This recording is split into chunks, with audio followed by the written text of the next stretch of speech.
Noise make you break out and the skills inside are spreading out and infectious viral stereotypes. The rapid urbanization and global traveling to drastic demographic change. Negative is a threat to billion people all over the world.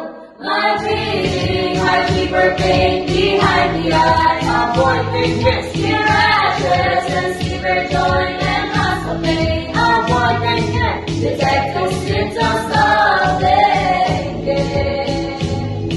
Protecting yourself from mosquito bites. Detecting symptoms of dengue. Amidst pandemic, careful we should be.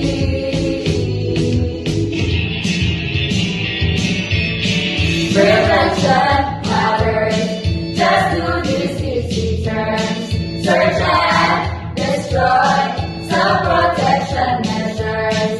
Just support fogging, seek early consultation.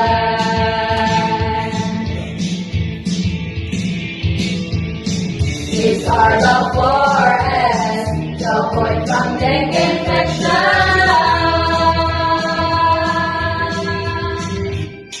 We have to take preventive action. In conclusion, against dengue infection, such as general cleaning, eliminating drugs to protect breathing, fever, pain, and vomiting.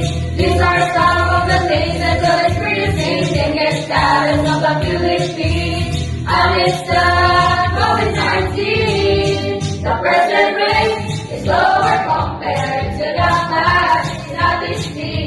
We should think and prevent infection to make our world more realistic. Dengue stop before it spreads on, so that we become dengue free. Dengue stop before it spreads on, saves our health or well. Help our